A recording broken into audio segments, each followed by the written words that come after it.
All right, welcome back. Thanks for tuning in again. My name is Brandon Clayton, and we're going to continue our video Bible vlog as we go through the book of Mark. I'm excited about our lesson today. You've probably seen the title, Exponential Growth. Exponential growth. Look, I'm a math teacher, so I have to stick that in there somewhere. But let's go ahead and turn to Mark chapter 4, and we're going to start there and look at the parable of the sower. The parable of the sower. Now, I'm not going to spend the time as you may have been accustomed to and heard before, looking at each seed and examining how the problems each seed have that parallel with the problems we have here today.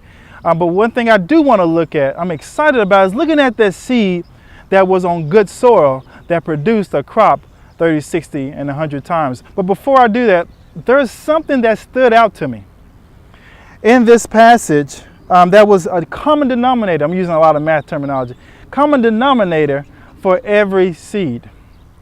And watch this. And that common denominator is that they all heard the word. They all heard the word. Watch this. In verse 14 or 15, it says, as soon as they heard it, Satan comes and takes it away. In verse 16, others like seeds on the rocky places hear the word and at once receive it with joy. But since they have no root, and it goes on, still others like seeds sown among the thorns hear the word, but the worries of life, and it goes on, but you get the point. They hear, but, oh man, come on. They hear the word, but for too many years, I grew up religious. I grew up going to church quite often. I heard the word. I think I remember in elementary bringing my Bible to school sometimes. I heard the word. But that was not enough according to the word. This is showing up in red in my Bible. This is Jesus Christ's words, Yahweh, the Messiah. He's speaking. He says, but. And you're going to hear this theme carry out throughout the scriptures. You hear it in James. Don't just hear the word, do what it says. They heard the word. But whatever the reason, that word, that hearing of the word was not enough. And I'm talking to someone now who is like me, who grew up like me, or this is where you are right now. You're taking a lot of stock, a lot of spiritual, religious stock in the fact that you go to church, that you hear the word, that you're reading the word. You may be doing Bible studies, you may be teaching, you may be preaching. Let me tell you something, it doesn't matter. Let me say that again, it does not matter. And that's not coming from me, that's coming from the Master himself, whom we are heralding. That's your master. That's my master. He said it doesn't matter. Hearing the word, but a big comma is put there, and what follows doesn't matter because it interfered with the hearing of the word and the way the word should have played out. So let me stop you there. If you're a hearer of the word, that's not enough. And you know where I'm going with this because I'm focused and I'm excited about verse 20. It says, others like seeds sown in the good soil hear the word. Amen. They heard the word 4 times. 4 times he says, and then he says, accept it and produce a crop 30, 60, or even 100 times that which was sown. That's what I want. That's what we need to be. It's not good enough to get up in the morning and have your quiet time and read it. It's not good enough to be taking notes in church. It's not good enough to be clicking on different preachers online and listening. That's good, but it's not good enough. According to our Messiah, we need to hear the word. And if we want to produce, and I'm talking to somebody right now who wants to produce 36, we get excited about that. I know I personally do. I believe that it's possible, and I don't think I'm there yet. But my God, with your prayers and us communicating together and me putting my life in order with this word, I will get there by his grace. And so will you. 30, 60, 100 times growth. Now, if I put $1 on the table and I came back and saw 2, I would notice that. But if I put $1 there and I came back and noticed $30 there, I'm going to not just notice that. Thank you, God. Now, if it was $2, I may be thinking, okay, maybe I put 2, maybe I pulled out more than I was supposed. See, with 1 to 2, I can do that. And that's where some of us are stuck. That's why that's why I've been stuck. I can do that. I can put a little more effort and double my fruit. But he says the fruit that I'm talking about only comes through, let's read it again, accepted and produced. So if you want to know the main factor that changes the whole game, to go from hearing to producing a fruit that's 30, 60, 100 times more, it's right there. It's right there in retaining the word and bearing some fruit. See, you do that part. That's oftentimes when we stop retaining. We put aside the word and say, look, I ain't doing that right now. She didn't have to talk to me like that. Look, my kids, you don't know my kids. I had to tell them. My boss, I'm just so sick and tired. That's why I talk about him behind his back. Oh, I don't know how these ends are going to meet. I don't know how I'm going to pay this. The ends justify the means. The ends justify the means. Whatever you got to do to get past that test, whatever you got to do to get out of 10th grade, to get out of 5th grade, to get out of college, I just got to get it done. And we stop retaining. We stop retaining and we stunt and retard the fruit that should be coming through from hearing and putting that word into practice and producing the fruit that should be coming from that. Live it out. I love John 8:31-32 says, to the Jews who believed him, he said, if you're really my disciples. I love that. If you're really, check it out. If you're really, and you got a really and a not really. If you're really my disciples, hold to my teachings. You can already get where the not really is going. If you're not really, you do that thing. I don't feel like it. I'm hungry right now. That's why I went off on them. I don't feel, you hear this a lot. I don't feel like it. That's just not convenient. Or sometimes we hide behind wisdom, human wisdom. Oh, that's not really wise right now because somebody could get hurt. And just do what he says. Just do what he says. It's not going to make sense. And we talked about that last time. That's the issue of faith. It won't make sense all the time. Do what he says. Retain it. Now, some of us who are true mathematicians may be hearing me say exponential growth and thinking, hold on, that's not actually exponential growth, because exponential growth is growth on top of growth. On top of that growth, it just starts exploding like cells, like a cancer. That's what cancer is. It just exponentially gets bigger. That 1 turns to 2, the 2 turns to 4, the 4 turns to 8 or 16. I can't remember which one it was, but it just everything, not just doubles and quadruples, it's exponentially bigger. So I get you. If you're checking and you're saying, actually that's not really right, but check this out. John chapter 15, he says, I will prune those who are fruitful, so that they can be more fruitful. Don't you love that?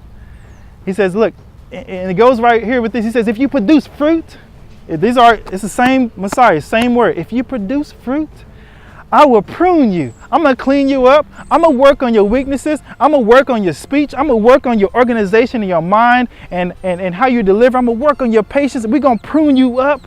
I'm going to take care of that for you as you produce fruit. I'm going to make you more fruitful. And the more you produce, the more I'm going to prune. And the more you continue to be faithful with that, the more I'm going to prune. And now we have our exponential growth. We got the 30, 60, 100 times more than what we started with. Exponential growth. Oh, I love it. What fruit are we talking about? Whatever you want to. I'm talking about spirit. Let's start with spiritual fruit. Are you kind? Well, check your fruit. Are you kind? Are you merciful? Are you forgiving? Are you loving? And you can go down loving. You know, do you keep records of wrong? Are you quick to forgive? Are you patient? I mean, these fruits should just be bubbling up from you. 30, 60, 100 times as much. But if they're not, then what's the issue? Let's look at 2 Peter chapter 1.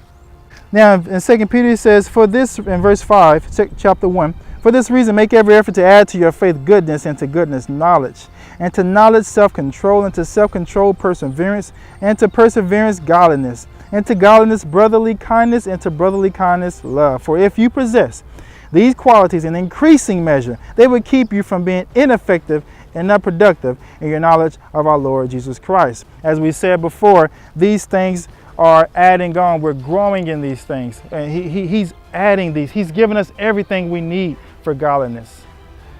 If your faith, and we're going to get to the question, what's the issue if you're not seeing this fruit? But I want to make a quick point here. If your faith is the same as it was last year, you're dying. If your love, if your forgiveness, if your Bible study, if your outreach, if your spiritual fruits are in the same place it's always been, if you're still struggling with your quiet time, if you're still struggling with the same exact things that you've been struggling with, then you're dying. Look, you don't have there's no plateau of Christianity where you can just chill and just like, well, I'm not really moving one way. No, you are. You're either growing and thriving or you're dying. I like the way one minister friend said, he says, if you're casual, you're a casualty. You will become a casualty. You cannot be casual in this war. Satan himself is mounting a serious, not defense, attack on your spirit. He knows you in and out. And if you're casual, you are sure to be a casualty. Because every morning you get up, there's thoughts and ideas and pressures and everything bombarding you. Why? Because he came ready. He knows how to get you distracted. No, don't do that. Don't do that. Don't read. Don't think about this. We got to get this stuff work done. We got to get these assignments. They want this. I'm pressuring my wife and my husband. Made me feel like all this stuff. Distraction. He's ready. You're casual. You become a casualty. If your faith is the same as it was last month, if you're still in that same old funk, you're dying. As the Bible talks about a lot of those disciples, some of them drifted away. It's not that it just happened all of a sudden. They drifted away, and that's you.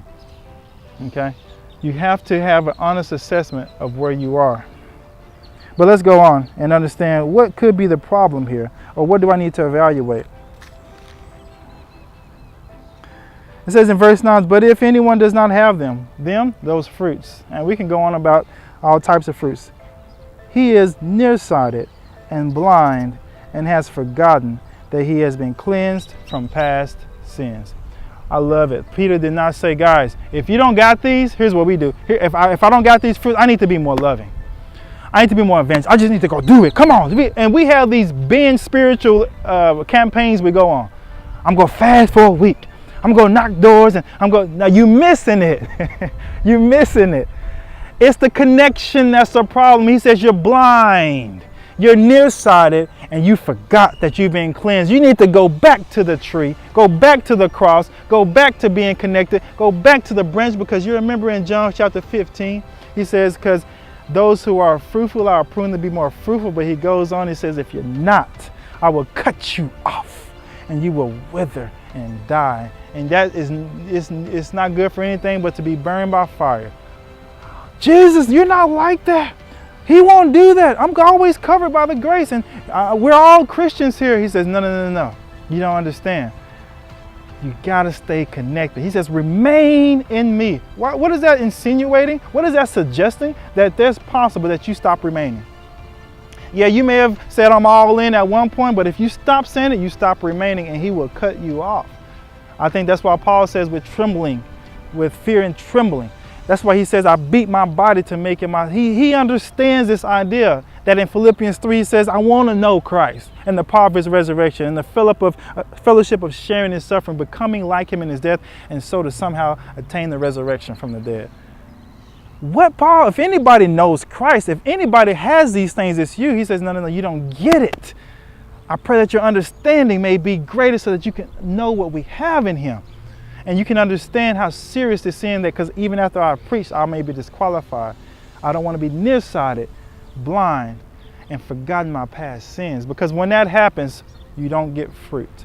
The fruit stop coming over. Gratitude goes away. You start being critical and saying, nobody's encouraging me. Nobody comes around anymore. Look at the church. Look at the preacher. You start getting critical of things and you stop producing fruit. So don't go after chasing fruit. This is not a meat market. This is not a grocery store. You can't pick your fruit. You got to go back to the root. Go back to your root and say, where am I? When I go to a mall, I have to figure out where am I before I can figure out where to go first. Look, this is an honest diagnosis. When I go to the doctor, before you give me a prescription, before you give me a track on how I need to live my life in the next few months, you got to accurately diagnose me. And the accurate diagnosis is not, let me add some more fruit. Let me try to get better at this or that. It's really go back to your connection. Because if you don't have these, you've been disconnected for a long time. And you need to check yourself. Get with someone. Start to write out things and meditate on how have I been doing or not doing these things. Last story I want to share before I close it here is I was out in the park like this, and I saw these beautiful green trees, and as I've seen all the leaves and whatnot, I saw a patch of brown leaves, and I walked closer because that leaf started talking to me. I was like, okay, what do you want to, he's got a message in there for me somewhere. As I got closer to that, I said, how can it be that everything around you is green and lush and thriving, and you got a patch of brown, withering, dry leaves here? And I got closer, and the answer was made clear. Listen to this now. Although that branch, although that piece was right there among everything else, someone had came and broke the connection. They broke the vine that connected it to the branch, or the branch from the vine, and it was sitting there hanging on to the tree, looking like the rest of the tree, but dying from the inside out, cut off from all the nutrients and life-giving proteins and vitamins it would need to give the fruit that it was supposed to give. You already know where I'm going with this. Some of us are all around the Bible, all around spiritual things, but not connected. And look, you can fool me. You can fool everybody. You can fool anybody you study in the Bible with. You can preach a good message. You can teach a good song. You can sing until people's ears fall off because it's so good. But your connection, you can't deny. You need to check your fruit. Am I having the fruit of the Spirit, of the fruit of love? And man will know by examining their fruit. So I want to close with the exciting note that we pursue to have exponential growth. Exponential growth as we re-examine our connection in the Messiah and say, look, I'm seeing my sin. I see the cross. I'm grateful. I want to get back right. I want to retain the word as a part that I will play. He's already done his part. I need to do my part and retain the word. I understand what it's saying, and I'm going to put it into practice, building on a foundation and not on saying. Look, there's all kinds of scriptures you can put in here because they're saying the same thing. Put it into practice, baby. And let's see the exponential growth. And as you grow and you share those fruit, we all get blessed by it. And lastly, we have to have an honest diagnosis and say there's some things we just have to do and put into practice. Thank you guys for tuning in. Let's go after the exponential growth. Remember, either you're all in or you're not in at all. I love you guys. Thanks for tuning in.